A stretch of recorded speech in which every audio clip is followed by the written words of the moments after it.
Terciptanya transformasi ekonomi bertumpu pada upaya penciptaan kemampuan dan daya saing ekonomi daerah melalui peningkatan kontribusi sektor pertanian, industri, pariwisata, dan ekonomi kreatif, UMKM serta koperasi dan juga BUMD.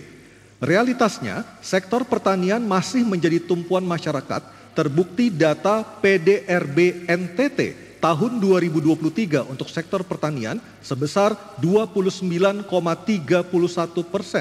Namun, hilirisasi produknya masih rendah sebesar 1,31% dan belum menembus pasar ekspor. Sektor pariwisata dan ekonomi kreatif juga belum maksimal berdampak pada pendapatan per kapita masyarakat dan juga penurunan tingkat kemiskinan. Apa pilihan sektor lokomotif yang akan Anda tawarkan untuk meningkatkan kontribusi antar sektor dan antar daerah kabupaten kota di NTT?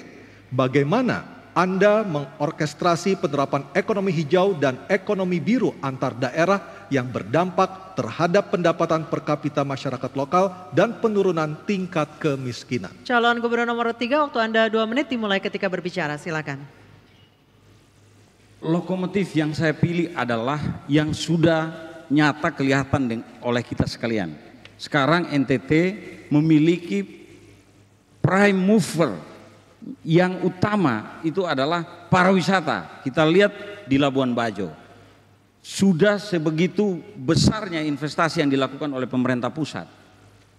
Namun sektor pendukungnya itu sektor sekundernya, sektor pertanian, agrobisnis, turunan daripada bahan mentah pertanian, perkebunan, semua belum siap.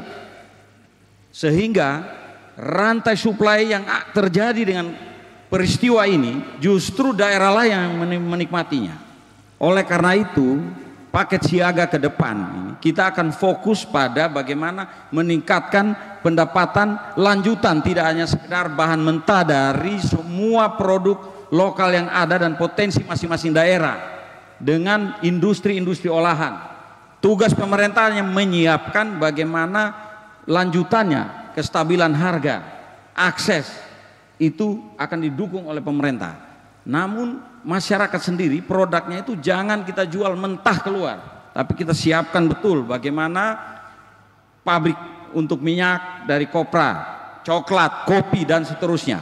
Semua kita upayakan agar di sektor sekunder ini kita kuat, maka sektor pertanian ini akan otomatis terstimulan untuk bangkit dan seterusnya akan mendorong prime mover kita yaitu sektor pariwisata.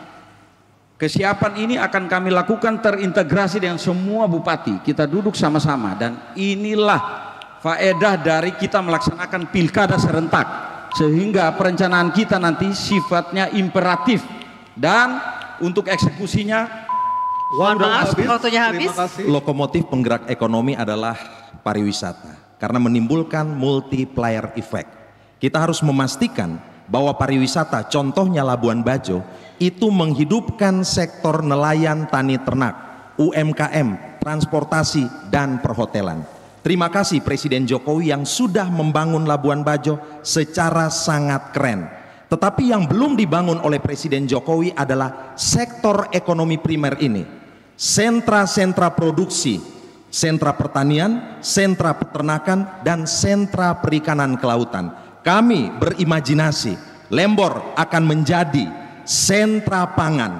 Meliling, Boleng, dan sekitarnya bisa kita kembangkan hortikultura. Bahkan di Flores bagian timur, di Flores Timur, di Sika, itu di Wuring itu akan menjadi sentra perikanan. Kita harus pastikan itu memberi manfaat bagi nelayan, petani dan peternak. Kata kuncinya tanam, petik, olah, jual. Industri pengolahan menjadi hal yang penting untuk meningkatkan nilai tambah ekonomi. Waktunya habis, mohon maaf. Kami persilakan. Baik, saya tidak akan mengulang lagi yang sudah dari paslon 3 dan 1 sampaikan. Saya tambahkan saja yang ini baru dan menjadi penting untuk kita di NTT coba eksplorasi ke depan. Suatu waktu saya diskusi dengan Pak Suharto Mono Arfa, Menteri Bappenas. Beliau katakan begini, NTT itu sebenarnya memiliki karbon kredit dan itu mahal sekali di sektor kelautan. Dan itu adanya di Laut Sawu. Di seluruh Indonesia ini termahal dan terbesar karbon kredit itu ada di Laut Sawu. Potensinya adalah dia 20 kali lipat daripada yang ada di darat. Beliau menganjurkan, dan saya pikir ini menjadi penting bagi NTT, adalah kita mesti mengolah agar karbon kredit yang mahal di NTT ini bisa kita olah menjadi sumber pendapatan asli daerah, dan kami pastikan kami akan mengurus ini menjadi bagian dari potensi pendapatan asli daerah yang bisa menggerakkan kita untuk membuat laut, peternakan, dan lain-lain bisa kita gerakkan yang baik di Nusa Tenggara Timur. Terima kasih. Baik, terima kasih. Baik, terima kasih. Selanjutnya kami persilakan kembali calon gubernur nomor 3 untuk merespon kembali tanggapan dua paslon, dua calon gubernur yang telah dikemukakan. Waktu Anda 1 menit, calon gubernur nomor 3 untuk berbicara, silakan. Ya, tambahan respon dari dua rekan paslon untuk memperkaya jawaban saya sangat setuju. Jangan lupa bahwa untuk mendukung pertanian yang luas, pertanian yang masif, itu pasti kita harus didukung oleh energi. Ketika kita berbicara lahan kering kepulauan ini, kita membutuhkan suplai pompa-pompa dan lain-lain yang akan dipakai untuk sistem irigasi yang efektif. Oleh karena itu, dengan energi baru terbarukan, PLTS yang ada di Sumba, dia akan mensupport ribuan hektar lahan dengan perpompaan yang bebas energi. Maksudnya bebas iuran untuk listrik.